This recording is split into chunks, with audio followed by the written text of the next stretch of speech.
recibí al Señor. Yo recibí al Señor en un seminario de sendas antiguas. Esto sucedió el año 2002. El ministerio llegó a Bolivia el año 2001 y el Señor hizo su milagro ahí durante un fin de semana en el seminario de sendas antiguas.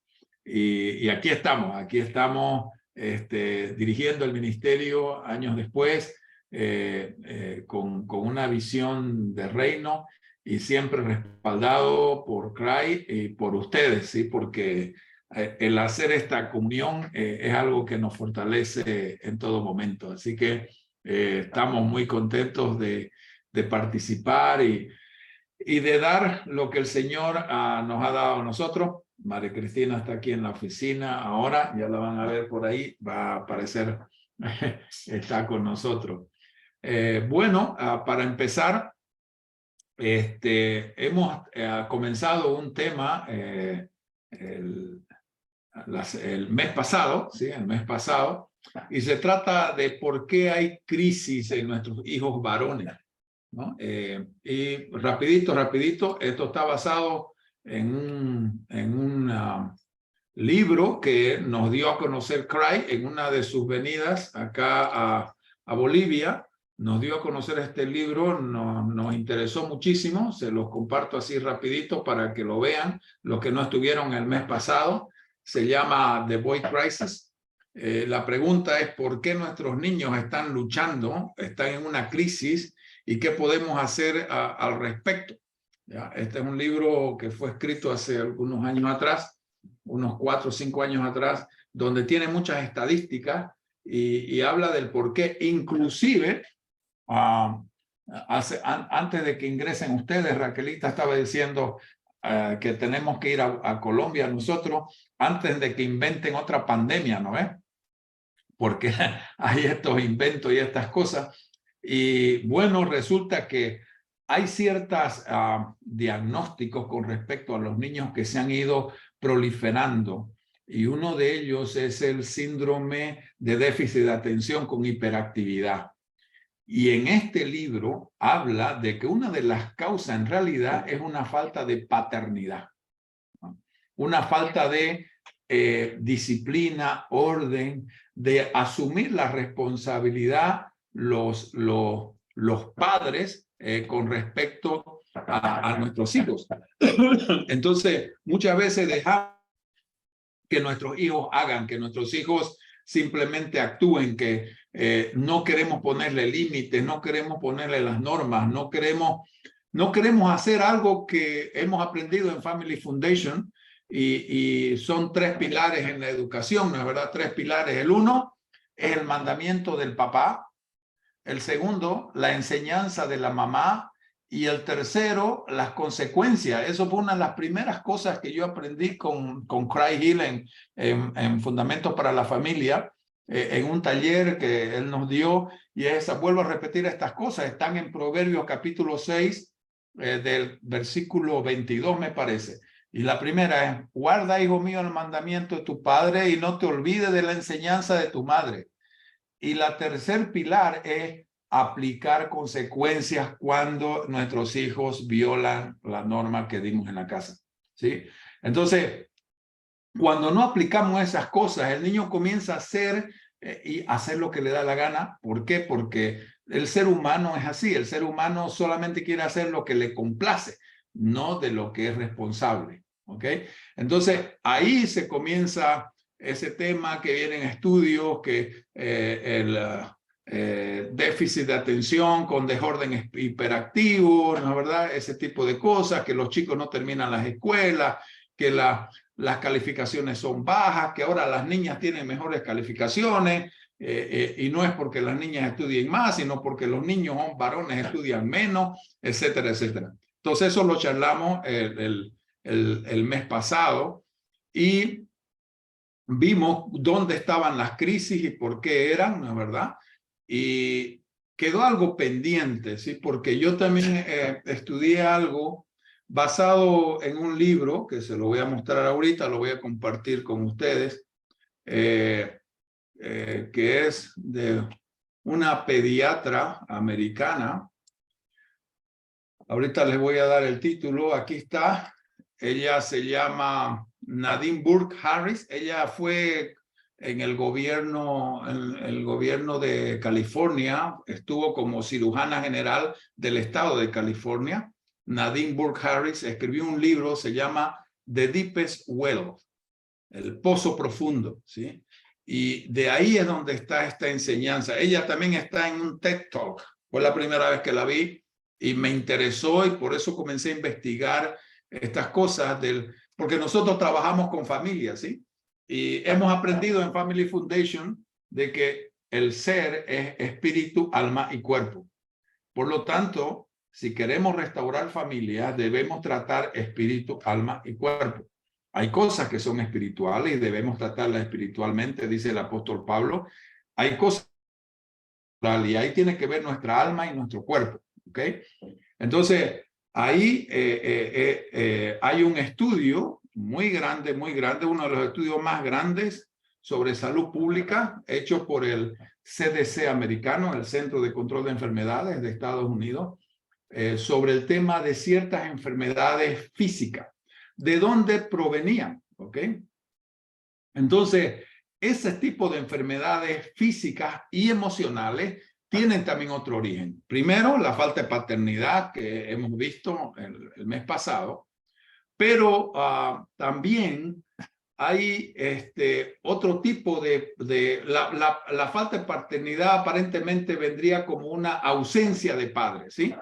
Pero en el otro extremo de la cuneta, y hemos aprendido que la gente generalmente se pasa de un extremo al otro, ¿no es verdad? O padres muy rígidos, muy estrictos, o padres sin ningún límite, padres sin ninguna responsabilidad de poner en orden y en disciplina a sus hijos, ¿no es verdad? Pero cuando hablamos de padres estrictos, también podemos estar hablando de violencia, y la violencia genera mucho daño en el corazón de nuestros hijos. Comienzo esto con Proverbios, capítulo 19, versículos 18 y 19. Proverbios, capítulo 19, versos 18 al 19. Dice, castiga a tu hijo en tanto que hay esperanza, mas no se apresure tu alma para destruirlo. El de grande ira llevará la pena, y si usa de violencia, añadirá nuevos males. ¿Ok? Entonces, si nosotros queremos desglosar este principio divino, es que el castigo es una aplicación de consecuencia. Cuando nuestros hijos desobedecen, cuando no cumplen nuestras órdenes, nuestras normas en la casa. Pero dice que tu alma no se apresure. ¿Qué significa eso? Dejarnos llevar por las emociones, la frustración, la rabia. Nunca debemos disciplinar a nuestros hijos con rabia, con frustración, ¿no es verdad? ¿Por qué? Porque vamos a añadir nuevos males al estar queriendo disciplinar con violencia. Y cuando hacemos violencia, ya no hacemos disciplina. ¿Ok? Y eso en Family Foundation lo aprendemos muy bien cuando nos enseñan a disciplinar en amor, que significa, ¿no es verdad?, cuidar la identidad, cuidar el ser, poner las consecuencias en los hechos, en el hacer, separando el ser del hacer. ¿Ok? Pero muchos padres con una rigidez muy grande, por su ignorancia, por su ira interna que puede tener una falta de sanidad interior, por temas de su propia vida, su propio pasado, nos llevan esta disciplina malinterpretada, a una corrección equivocada que añade violencia y nuevos males. ¿Ok?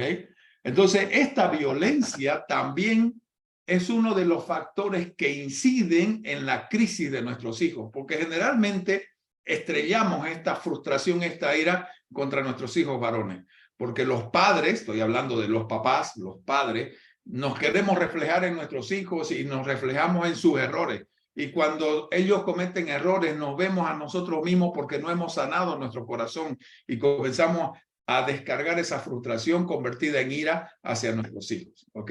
Y esto obviamente se ha convertido en una iniquidad, pasando de nuestros hijos a nuestros nietos, ¿no es verdad?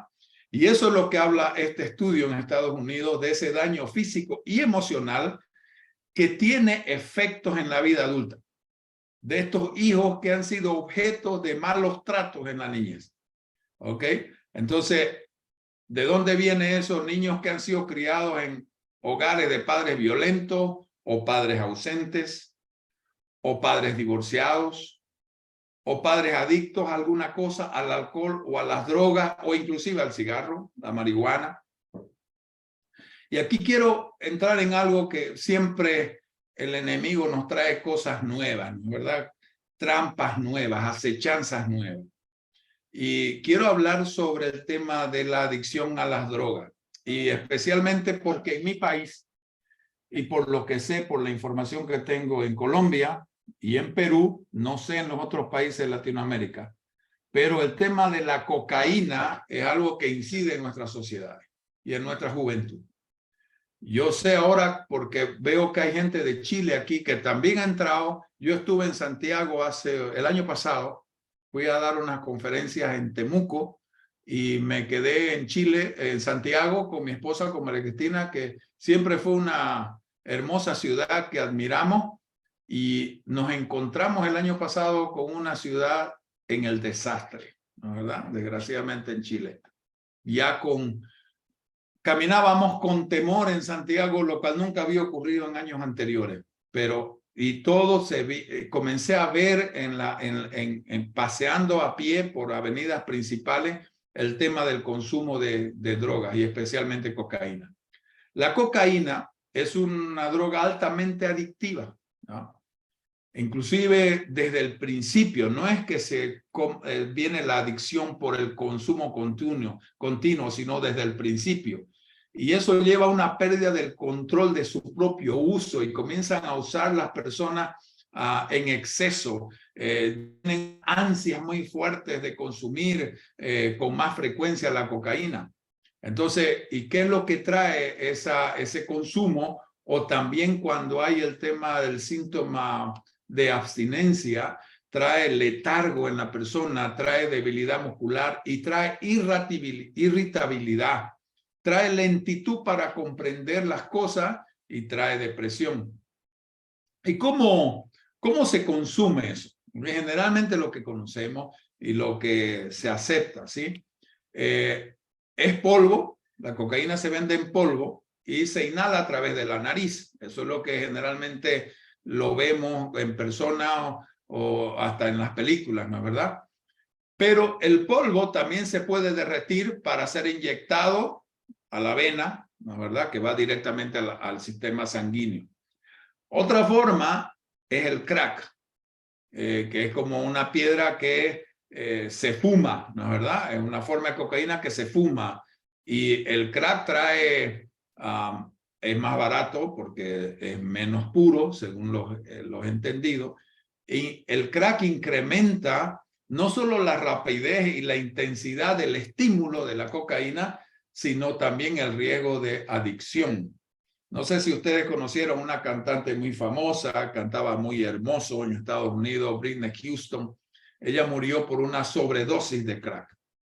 Y al año de que ella falleció, su hija de 18 años murió de una sobredosis de crack, ¿no es verdad? Entonces, ¿cómo trae maldición este tipo de consumo? Ahora, aquí donde yo vivo, en Bolivia, y seguramente en varios países de Latinoamérica, hay otra forma de adquirir una adicción que no es reconocida, e inclusive por nuestro gobierno está aprobado, ¿sí? Y es la masticación de la hoja de coca. Y la masticación de la hoja de coca, aquí se llama en la parte occidental de mi país, que ha bajado con mucha intensidad porque ha sido promovida por todo el país, le llaman acullico, creo que es una palabra quechua. Le llaman acullico, que es masticar la hoja de coca. Y eso tiene consecuencias terribles. Yo he estado averiguando sobre estas cosas. Hay muchos estudios médicos ahora que el gobierno, mi gobierno en el país, en mi país, lo niega. Pero hay un ingeniero químico que yo conocí, que estudió en Alemania, ingeniería química, y él en Alemania hizo todo un estudio con su catedrático, análisis químicos de la hoja de coca y la cocaína, y está demostrado por análisis químico que la hoja de coca, lo que uno masca, lo mastica, lo que uno saca, ese jugo que saca cuando lo mezcla con la saliva, o aquí le incluyen bicarbonato de sodio para salivar más, lo que está extrayendo es el alcaloide, que es la cocaína. El alcaloide está en la hoja. El alcaloide no se forma por las combinaciones químicas. Los productos químicos que se usan, en algunos casos aquí en mi país, antes se usaba queroseno, después ahora se usa el diésel, se usa acetona, se usa ácido sulfúrico para purificar y ese tipo de cosas. En realidad son solventes que extraen el alcaloide de la hoja de coca, ¿ya? Y luego hacen todo un proceso químico para cristalizarla con ácido sulfúrico. ¿Ok? ¿Qué es lo que pasa en el cuerpo? Cuando la persona mastica la hoja de coca, lo que está haciendo es que la saliva hace la función de solvente, de extraer el alcaloide de la hoja, y lo que hace es procesar ese alcaloide a través del aparato digestivo. Cuando una persona huele cocaína en la oreja, en la nariz, cuando aspira por la nariz cocaína, rápidamente por los vasos capilares muy delicados de la nariz, llega al cerebro el efecto, ¿no es verdad? Porque ingresa a la sangre, llega al cerebro el efecto muy rápido porque está muy concentrado, y esta parte de la nariz, los vasos capilares, son absorbentes. Esto funciona más o menos como cuando las personas que tienen problemas cardíacos, hay un producto sublingual para prevenir el ataque cardíaco que lo colocan debajo de la lengua, y al colocarlo debajo de la lengua hay un efecto muy rápido. ¿Por qué? Porque aquí debajo de la lengua hay muchos vasitos capilares que absorben muy rápido, y eso entra a nuestro sistema sanguíneo de manera rápida y puede prevenir un paro cardíaco, un infarto, ese tipo de cosas. Igual es con cuando las personas aspiran la droga por la nariz. Entonces, el efecto es mucho más rápido. Pero ¿qué pasa con la masticación? El efecto es más lento porque pasa todo el proceso digestivo, pero luego, después de la digestión, pasa todo lo que comemos, lo que ingerimos, pasa a nuestro sistema sanguíneo. Por eso es que hay personas ahora en mi pueblo, en mi ciudad y en mi país, que no pueden trabajar si no están masticando coca. Se ponen nerviosos, no tienen voluntad, no tienen fortaleza para trabajar si no están masticando la hoja de coca, porque genera una adicción. Cuando no la consumen, se deprimen, se vuelven irritables. Y resulta que esto está influenciando el hogar. Está trayendo este hombre, este papá, porque generalmente son los hombres los que mastican la coca, ellos se vuelven irritables y traen ese ejemplo a la casa. Hay una irascibilidad con la esposa, hay confrontación con la esposa, porque además todo el que consume y mastica coca siempre está tomando alcohol. ¿Sí? Aquí a veces llegan a tener tanta hoja de coca en la boca que usted puede ver personas así más o menos, casi como una deformación de su cara por causa de la cantidad de hojas de coca que están masticando, ¿no es verdad? Entonces, eso está trayendo problemas muy serios en el hogar, porque se convierte en una adicción y es algo camuflado.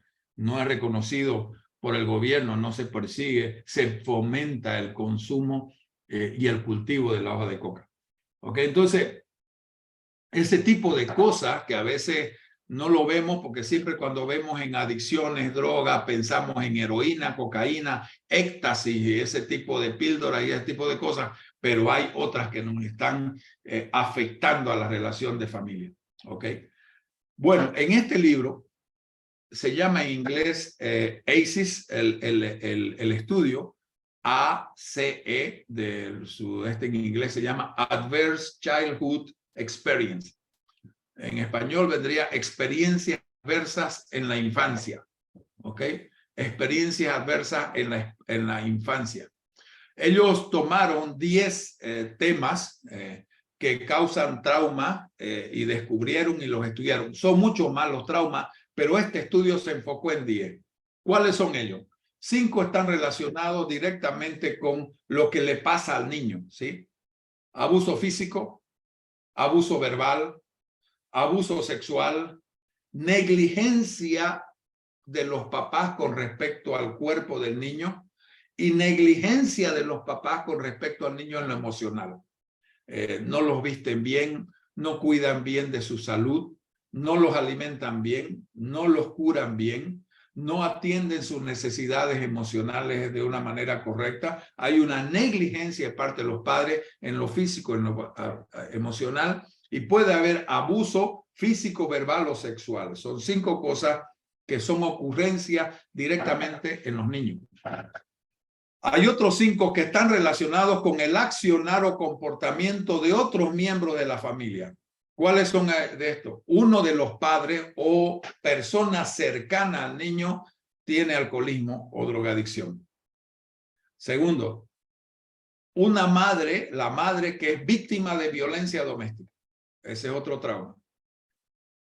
Otro trauma es algún miembro de la familia que está en la cárcel. Cualquiera que es un miembro cercano, no necesariamente papá o mamá, algún miembro de la familia cercano al núcleo familiar que está en la cárcel genera este tipo de experiencia adversa en la infancia. Algún miembro de la familia que es diagnosticado con alguna enfermedad mental afecta al niño. Y la otra es la desaparición de alguno de los padres por causa de divorcio, por causa de muerte, en la cual nadie tiene de nosotros el control sobre eso, pero la muerte de una persona cercana de uno de los padres genera una experiencia muy, muy adversa en la niñez, o por abandono, simplemente porque se fue. Entonces, este tipo de cosas, hablemos de lo que tenemos control, ¿sí? Abuso sexual, abuso verbal, abuso físico, negligencia en el cuidado de los niños, ya sea físicamente o emocionalmente, el alcoholismo, la drogadicción, la violencia interna en el hogar, el hecho de que hay algún tipo de abandono, divorcio o falta de cuidado de los niños genera estas experiencias y estos traumas en nuestros niños. Ahora, ¿qué trae? Estas son algunas estadísticas que les quiero mostrar. Dice, dispara los índices de enfermedades del corazón, del pulmón, adicciones posteriores, que es lo que llamamos en la Biblia todas estas cosas, iniquidades que se van transmitiendo de generación en generación, adicciones al alcohol, droga, depresión y suicidio. El 67% de la población en general tiene por lo menos una experiencia adversa en su infancia. El 67%. El 12.6%, que significa 1 de cada 8 personas, tiene 4 o más experiencias adversas en la niñez. ¿Qué significa una experiencia adversa en la niñez? Es cuando algo se repite por un periodo de meses o inclusive años. Por ejemplo, si yo tengo un padre alcohólico o drogadicto y yo soy niño y esto se repite durante mis años de vida, esa es una experiencia adversa. Si a esa yo le sumo que ese papá puede ser violento con mi mamá, ya yo estoy teniendo dos tipos de experiencias adversas en la infancia durante una secuencia, un periodo de tiempo que va de meses a años. Si a eso yo le sumo que recibo de parte de mi papá o de mamá algún abuso verbal, tratándome o dándome adjetivos descalificativos a mi identidad, ya estoy hablando de tres experiencias adversas en mi infancia, cuando estos son ocurrencias que toman meses o años. Si a eso tengo negligencia emocional de mis padres, que no les importa qué pasa conmigo, qué es lo que yo siento, qué es lo que yo pienso, no me dan una atención en el tema de mi alma, ya yo estoy sumando otra experiencia adversa en mi niñez. ¿Ok? Son ocurrencias de un mismo evento, de una misma situación que se van dando en mi vida de infancia, en mi vida de niño o de niña, que se va sumando en mi experiencia y en mi vivencia. Entonces, cuando la puntuación va creciendo de 4 o más situaciones de experiencia adversa en la infancia, tengo un gran riesgo de padecer una enfermedad pulmonar crónica obstructiva, por ejemplo, o hepatitis. 2,5 veces más que cualquier otra persona que no haya sufrido estas experiencias adversas en la niñez. Puedo yo como niño en mi adultez sufrir depresión 4,5 veces más del que las personas que no han sufrido estas experiencias adversas. Y mire, cuando yo tengo 4 como niño, yo sufrí 4 o más situaciones de experiencias adversas en la niñez, tengo la probabilidad de suicidarme 12 veces más que las personas que no han tenido estas experiencias adversas en su infancia. Hay probabilidades cuando las experiencias adversas suman 7, por ejemplo, tengo el riesgo relativo de contraer cáncer de pulmón 3 veces más probabilidades que cualquier otra persona.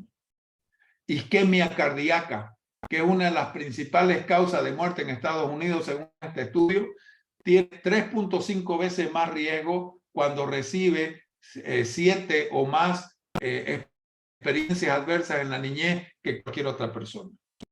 Entonces, ¿por qué funciona esto? Tiene que haber una explicación del por qué nos daña tanto.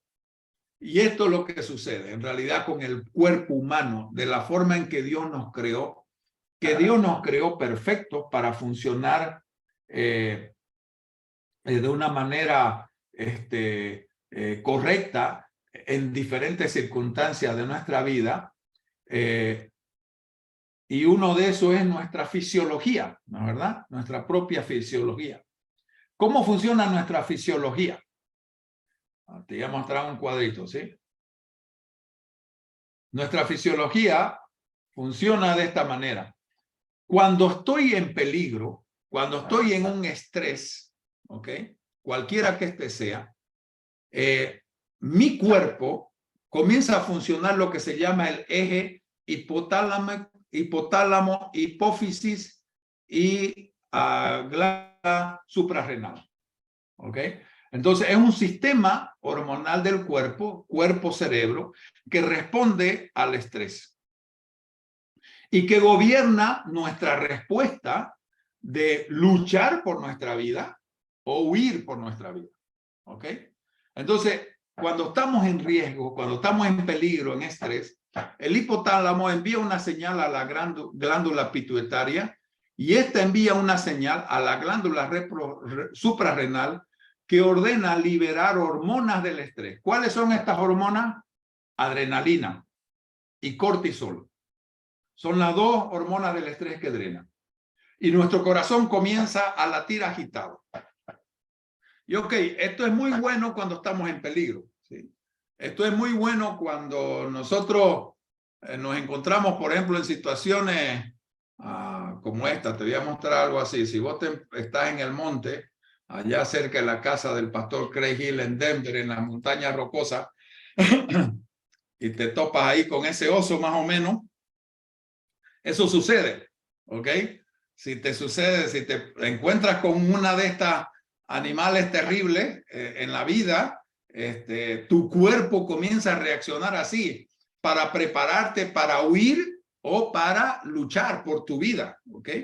Y eso es bueno, ¿ok? Eso es muy bueno que suceda con nuestro cuerpo porque es parte de nuestra defensa, es parte de nuestra sobrevivencia, ¿ok? Cuando estamos en peligro, ¿ok? Ahora, tengo una pregunta, ¿no es verdad? ¿Cuántas veces nos puede suceder este tipo de cosas? Nos podemos encontrar en una situación de riesgo. Por ejemplo, un susto en el tráfico, casi te chocaste. Alguien casi te choca, te atraviesa a una velocidad. Esto comienza a actuar en tu cuerpo, ¿sí? Un susto cuando soy niño y de repente un ladrón le robó la cartera a mamá, ¿ok? Yo tengo esa reacción, ¿no es verdad?, en mi cuerpo. De repente estoy en la movilidad con papá y papá se discute con otra persona y se quiere pelear. Yo como niño recibo esas cosas y mi cuerpo comienza a segregar esas hormonas, ¿ok?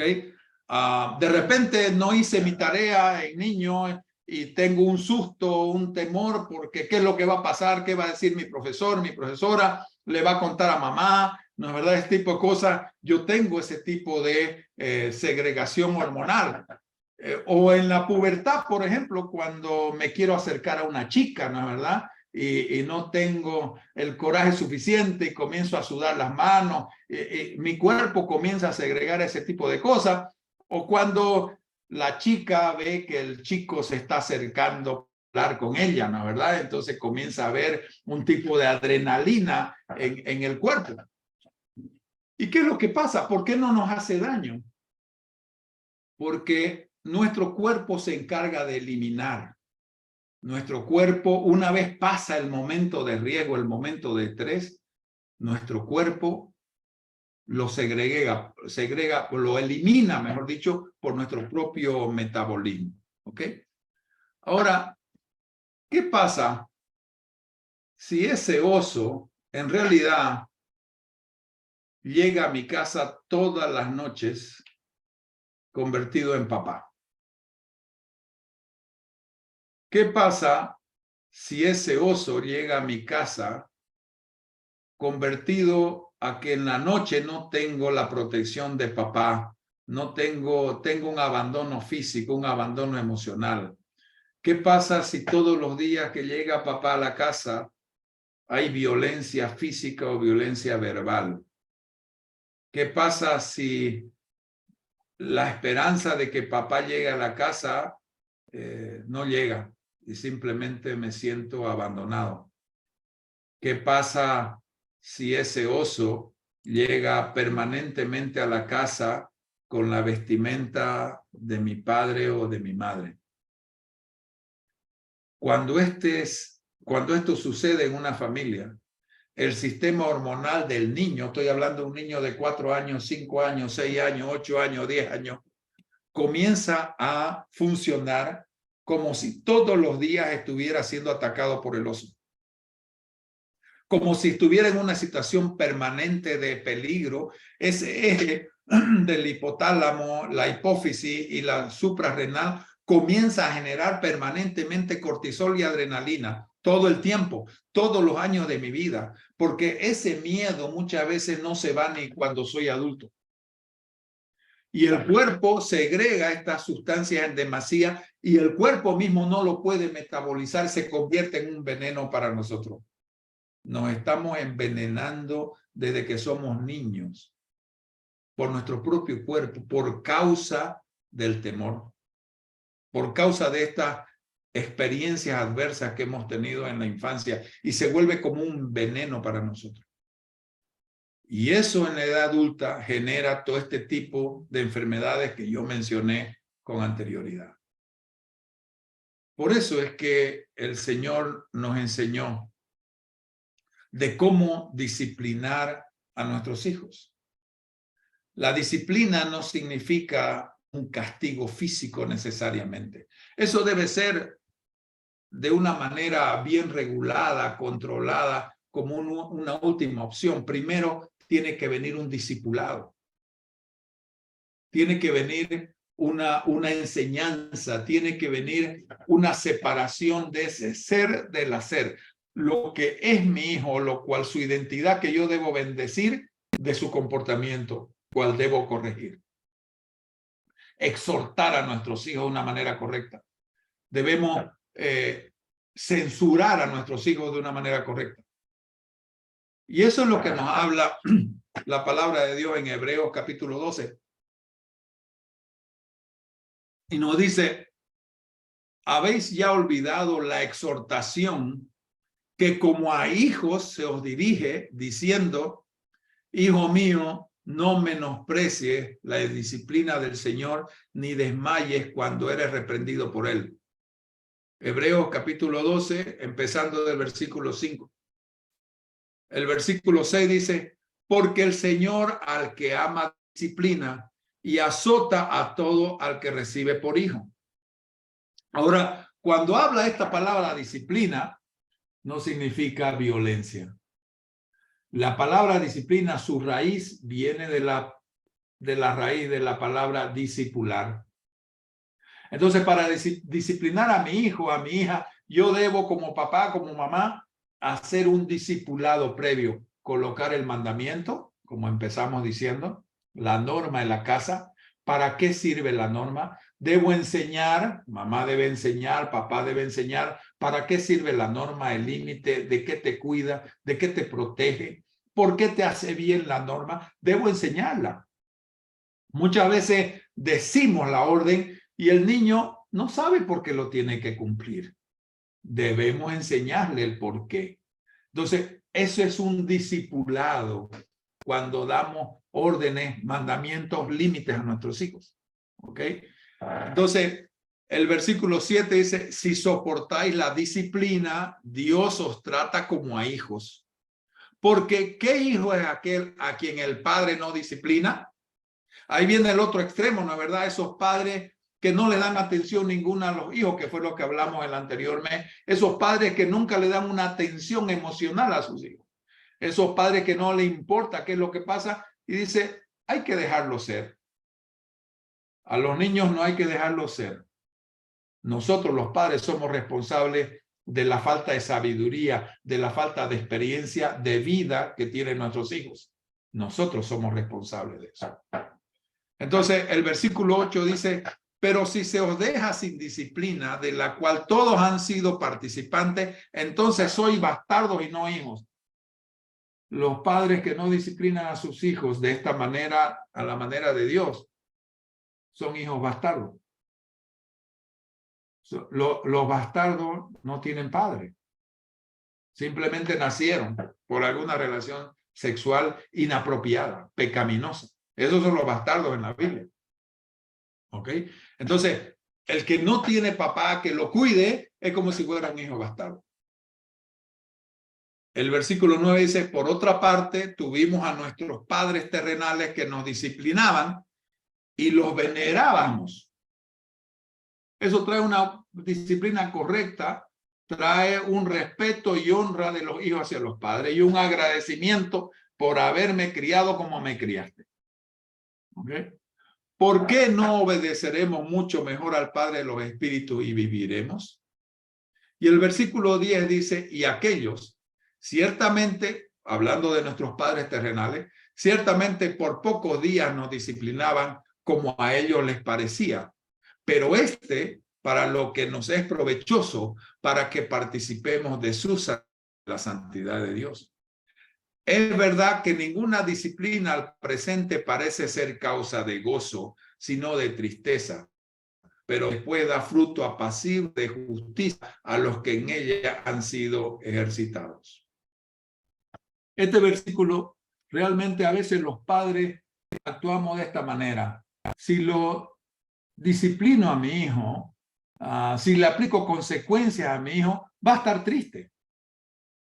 Y yo no quiero que mi hijo esté triste, porque no quiero que mi hijo sienta que yo soy un hombre malo o que soy una mujer mala. como papá, como mamá. Pero en realidad, nosotros no estamos aquí para hacer felices a nuestros hijos. Estamos aquí para criarlos en el camino del Señor, instruirlos en el camino del Señor. Cuando lo instruimos en el camino del Señor, ¿no es verdad? Da fruto apacible de justicia cuando lo ejercitamos en ello. Ese es nuestro propósito principal como padre, para que nuestros hijos no entren en crisis. Que toda la enseñanza de Dios la transmitamos para que ellos den fruto apacible de justicia. Y hay que ejercitarlos en eso permanentemente para que ellos den fruto apacible de justicia. Entonces, ¿cuáles son esas cosas? Y esto lo mencioné el mes pasado, la anterior vez, y vuelvo a repetirlo. Una de las cosas, ¿cuál es el fruto apacible que deben dar nuestros hijos? Fruto apacible de justicia. Hay un ejemplo muy claro de parte de nuestro mismo Señor Jesucristo. Primero, hacer gozoso a través de nuestras actitudes. Hacer gozosos. Hacer ejemplos de vida. La Biblia, el Señor Jesús en Mateo, desde el capítulo 5, nos dice que somos sal y luz. Debemos enseñar a nuestros hijos para que den fruto de respeto a la ley y a cumplir la ley. Hay que hablarle a nuestros hijos sobre lo malo que es la ira, sobre lo malo que es el adulterio, sobre lo malo que es el divorcio, sobre lo malo que es jurar, porque paramos jurando por todo y no cumplimos nada.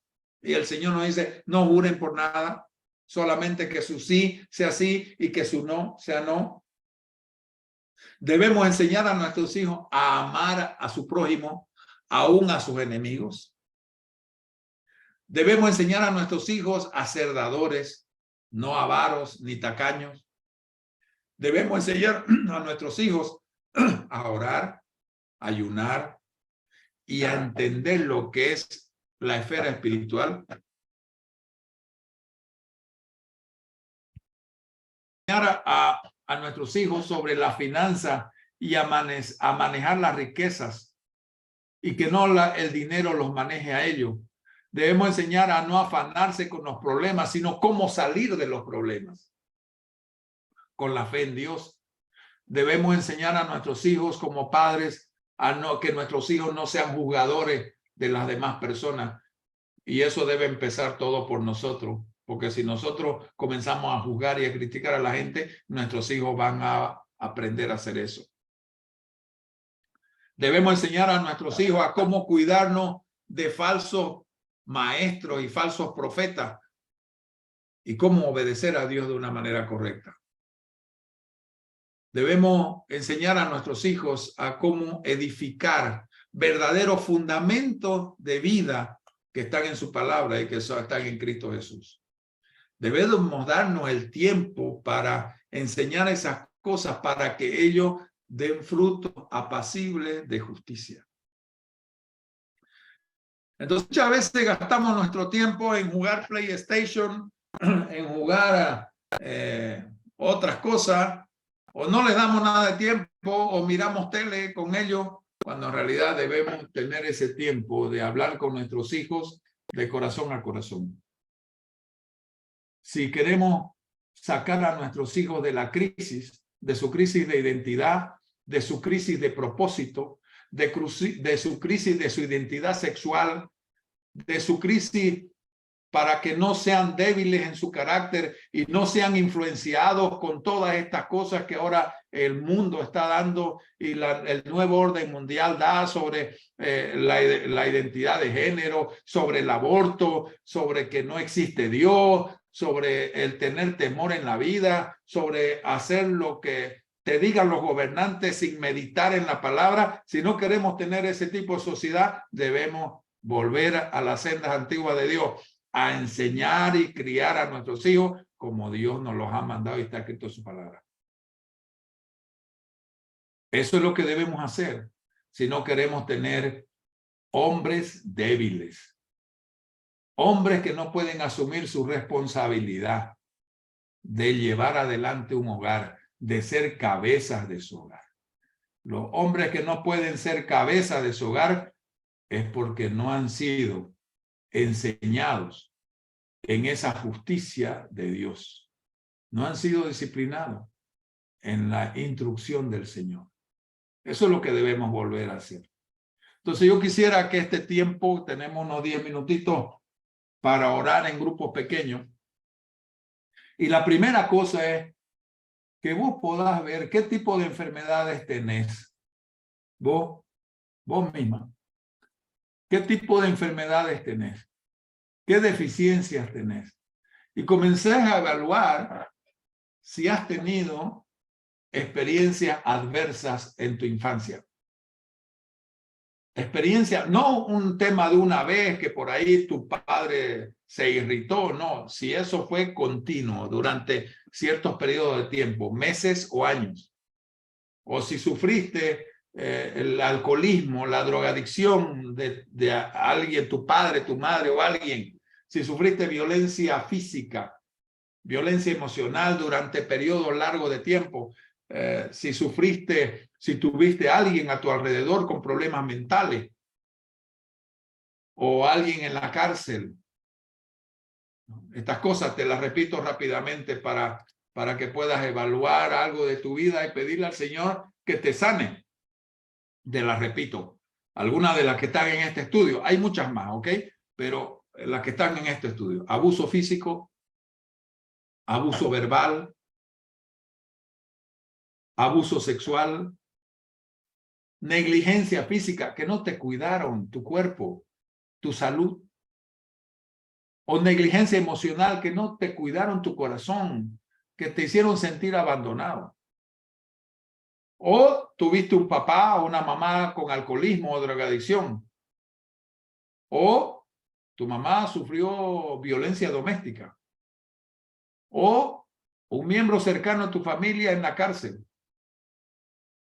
O un miembro de tu familia cercano diagnosticado con alguna enfermedad mental.